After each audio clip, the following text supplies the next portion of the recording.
So now that you know how to find the area between two curves, it's time to know that on the free response section every year, there's a question where you have to find the area between two curves. And it's going to be up to you to make the decision about whether it's appropriate to integrate with respect to x or with respect to y. If both are possible, then obviously either one can be effective and you would get full credit either way. I would say that historically, most of the time, this question has been a calculator question, but there's been a recent change to the test to have fewer calculator questions, and we've seen more and more frequently since then that this question is in the non-calculator section, which means you'll have to actually possibly have to do the integration by yourself, by hand. If it's a calculator section, feel free to type your integral into your calculator and use FUNINT to evaluate. So take a look at this problem. I have this region R, and I've been told that F and G are the boundaries. They haven't been specific. It's my job to figure out which one of those is F and which one is G. So you could do that by plugging some points in. You could do that by being familiar with the shape of the sine and cosine curves. I noticed that G is 4 times a cosine curve.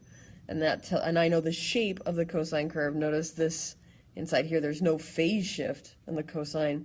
So I'm expecting it to be at the top of a hill at the place where x equals 0, or the input equals 0. So I say, there's the bell, thank you for your patience. I say that that is the cosine curve. So that is g of x. Now, just at a glance, it kind of looks like g of x will always give my top boundary, and it's this other curve, f of x, that's going to give the lower boundary. But if you don't mind my suggesting it, I highly suggest you draw some of these rectangles in. So if I was going to draw some rectangles,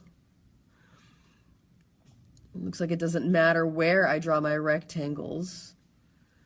The top part of my rectangle touches the orange boundary, and the bottom part of my rectangle touches the blue boundary. So that tells me I'm going to be able to write one single integral. I'm going to integrate with respect to x. I didn't even explore integrating with respect to y because I'm going to be able to do it with one x integral. So I need x limits, the smallest x that is. Doesn't actually look like it's shaded in, but I think on the actual test it was shaded in. But the smallest x in this picture is x0. The biggest x, they were pretty nice. They actually specified that intersection for me. It goes all the way up to x equals 2. And I could write this expression inside parentheses, top minus bottom. I could write, 4 cosine 1/4 pi x minus, in parentheses, 2x squared minus 6x plus 4. Or just notice that it's also completely legitimate. We get full credit if you wrote g of x minus f of x. That goes in brackets times dx. This integral would probably get at least 1 point, and probably maybe not a point for the limits on this one since they were pretty obvious about it. At least 1 point if you wrote this integral. And now, the next part, to get the rest of the points, and this is probably a 4-point problem, we're going to have to actually do this integration. So I'm going to switch to the other screen because I typed out some of the notation. It's easier to read. All right, so this is the integral we wrote on the last screen, and now it's time to evaluate this. I totally have an option, and again, any correct method would get full credit. I split this up into 2 integrals because I can see coming down the pipeline that I'm going to need a u substitution to integrate cosine of pi x over 4. And I'm not going to need a u substitution to integrate 2x squared minus 6x plus 4. So I split it up here to separate into subtraction of 2 integrals. It's not necessary, especially if you feel like you can do that u substitution in your head. If anybody's there yet, there wouldn't be a reason to split it up. So this was my next step. I split this up here. This is where I'm talking about. And then if I came to the side and I did a u substitution. So, and again, I only need this for my first integral. I don't know off the top of my head an antiderivative for cosine of pi x over 4. I can stop and think about it and try to do it in my head. There's no reason, you don't have to do it in your head, and you'll get extra credit for it. So I made the substitution, u is pi times x over 4. And then I said, well, du must be pi over 4 times dx. I isolated dx by multiplying both sides by 4 over pi. So I said that anywhere I saw u, I was going to replace it with pi x over 4. And where I saw dx, I was going to replace it with 4 du over pi. So you can see that. I'll make this part a little bit bigger. Okay, so that's helpful. I'm still here. So I chose to, you don't have to do this, but I chose to update my limits. If u is pi x over 4, and my lower limit used to be 0, I replaced this x with 0, so pi times 0 over 4 is 0. That's how I got a new lower limit of 0. If u is pi times x over 4, and x is 2, then I'm going to have pi times 2 over 4. So 2 pi over 4 simplifies to pi over 2. That's how I got my new upper limit of pi over 2. Again, if you choose to leave the limits off, and at the end go back to x's and put your original x limits on, that's just as appropriate, gets just as much credit. I then could find an antiderivative. So I'm going to have, notice here, this 4 and this 4 don't cancel, they multiply. And I have this divided by pi. So 4 times 4 over pi makes 16 over pi. I factored out to the front, and if you choose to leave it inside, that's fine. Any correct result, any correct method toward a correct result gets full credit. And then the antiderivative of cosine is sine. So here's my antiderivative here. I'm going to evaluate 16 over pi times sine of u from 0 to pi over 2. And I'm going to evaluate 2x cubed, my antiderivative here. So I'm just going to use the reverse power rule. Add 1 to the exponent, divide by the new exponent. My antiderivative here is 2x cubed over 3 minus 3x squared plus 4x. That's going to get evaluated from 0 to 2. And then here you can see my work to evaluate those antiderivatives. Make sure that whenever you're going to evaluate, if you have f of b minus f of a, that f of a has to go inside some kind of grouping symbol to make 100% certain that your subtraction gets distributed. Notice here, it's not full credit to leave your answer like that, so I shouldn't have put a check mark. I should have put the opposite of a check mark. Simply because sine of pi over 2 and sine of 0 are not considered simplified enough. If you simplified sine of pi over 2 to 1 and sine of 0 to 0 and left all the rest of this unsimplified, that could still get full credit. But notice that we can't arrive at a final answer, a one number answer that has 4 numbers in it. 16 over pi minus 4/3. All right, then here's another great problem, and part C is an important introduction to something you might see on the AP test. This problem is actually kind of similar to that problem example from the textbook that we did. They appeared on an actual AP test. I want to write an expression for the area of region R. So my suggestion to you is that you get your pencil and try to draw in vertical rectangles. If you'd rather make them look like horizontal line segments, because in theory they're supposed to be infinitely thin, that's fine too. So I'm going to draw a bunch of line segments, and I'm going to ask myself, is it always the same curve? And by curve I mean function that gives the upper limit, the upper bound of that rectangle. Is it always the same curve that gives the lower bound? So this is interesting. It's always the same curve that gives the lower bound. It's not one of the curves they gave. It's the x-axis, which is y equals 0. So I have the same lower bound everywhere. But look at these rectangles. This rectangle has its top cut off by the y equals natural log function. And this rectangle had its top cut off by the y equals 5 minus x function. So that tells me I cannot write one single integral. So I have two options. Here I actually could write two separate integrals. I could integrate, to me it's right here where the change happens. So I could figure out the x-coordinate there. Notice this is a calculator active problem. To figure out that x-coordinate, I'm going to have to solve natural log of x equals 5 minus x. your only way to do that, yeah, I'm going to commit to that. The only way to do that is with your calculator to graph natural log of x and 5 minus x and look for the intersection point. So let me do that for you. Okay, so if I type those two equations into my calculator and I use the intersection function, notice you won't get credit for solving an equation that you solve on your calculator unless you write that equation here. So notice I've written that those two functions must be equal to each other, and I get this answer.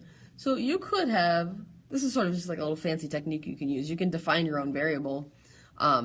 So I said let A equal this number, 3.69344. It has to be correct to at least 3 decimal places, but I'm going to suggest you use more than 3 decimal places, because if you're going to use it as an intermediate value and your final answer has to be correct to 3 decimal places, we don't want to truncate. We don't want to use numbers that are not precise enough too early in the problem. You could have, instead of typing the letter A here, written out 34, whatever. So you could actually write that number out. You don't have to use this define a variable technique I used. Okay, and then I have to think about, in that first section, the top of the rectangle was always the natural log function, and the bottom was always the x-axis, y equals 0. So in the first region, the rectangle height is natural log of x minus 0. Obviously, we can just write natural log of x. So this is the height of the rectangle times the width of the rectangle. And 1, don't accidentally start at 0. That was a common error when they actually put this problem on the test. But notice that the furthest left x that gets colored in is x equals 1. And I'm going to continue my integration from a until 5. This time the top of my rectangle was always the 5 minus x line. The bottom again was 0, so 5 minus x minus 0. This is the height of the rectangle times the width of the rectangle. These numbers you're going to want to, I would suggest 5 decimal places so that your final answer is correct to 3. Now you might have noticed that you could rewrite this problem. You could redraw your rectangles so that they are horizontally oriented, and then no matter where you drew your rectangle, the left-hand edge of the rectangle would always be cut off by that y equals natural log of x function, and the right-hand boundary of your rectangle would always be cut off by y equals 5 minus x. And we could use that fact to write one single integral. Notice we're still going to have to figure some things out. If I'm going to integrate with respect to y, I'm going to need bottom to top. So the lowest y in this picture is 0. I'm going to have to figure out the y coordinate at the top. Some people make an error and they look to the left and they see the only number marked as 1, so they say, oh, 1 must be the only exciting y value in this problem. Do not make that assumption. You have to use your calculator and solve this equation. Oh, well, I haven't written this equation yet. It's the same one that we wrote before. You could write y equals natural log of x equals 5 minus x, and you could solve. The problem is we're not looking for the x coordinate of the solution, we're looking for the y coordinate of the solution. So that is, all right, so notice when you solve an equation on your calculator by looking for the intersection of two graphs, it'll give you both the x and the y coordinate. In this case, we want to take the y coordinate, which happens to be 1.30655. You need that to at least 5 places so that your final answer is correct to 3. And we're going to, what were we writing? We're trying to integrate bottom to top. So 0 is the lowest y in the picture, b is the highest y in the picture, and we want to subtract y minus, or right minus left. So notice I have to take both of my original functions and isolate the x. So to here, y equals natural log of x, I have to undo natural log. Well, I do that with exponentiation, so x equals e to the y. And here, y equals 5 minus x, I have to isolate the x. I'm going to add x to both sides, subtract y from both sides, and I get x is 5 minus y. So what did that picture look like? The right side was the 5 minus y curve, and the other side was the e to the y curve. So I'm going to subtract right minus left, 5 minus y minus e to the y. So this is right minus left. That's the distance, the horizontal distance across each rectangle times the width of each rectangle. I'm going to integrate from 0 to b. Notice you get the exact same answer as when we integrated with respect to x. Okay, and then check out this last question, part C. The same problem, same picture. I have the same equations all apply. This time I've been told the horizontal line y equals k divides R into two regions, that should say, of equal area. Write but do not solve an equation involving one or more integrals whose solution gives the value of k. So notice that you have a couple of options. Actually, you probably have a lot more options. Imagine drawing a horizontal, draw a horizontal line in just so we can talk about it. Now, I don't think that was exactly the right line to divide this into two equal areas, but we can we could pretend and try to figure out what equation could I write knowing that this y equals k. If I can write any true equation that has a k in it, then and the only way to do that is with an integral, then I'm going to have what they want, an equation involving an integral and the variable k that if you could solve it, nobody can solve it, but if you could solve it, then we would be able to figure out what k is. So, do I already know this? I know that the area of region R, I already know, is 2.9, was it 985? I could use that fact if I wanted to. I could say that if these two areas are equal, then I should be able to write that the area under K is equal to the area over K. So that's actually my instinct. If I want the area below this K, now notice there's no way to do that with one integral unless I keep my rectangles horizontal. So I'm going to integrate from 0 to my upper limit would be k. Right minus left, that was what, 5 minus y minus e to the y dy is going to have to equal the integral from k up to, I forget what the value of b was, but it was that the y coordinate of that intersection point. And I have that same integrand, 5 minus y minus e to the y dy. I have that written out. Let's see if it's easier to read.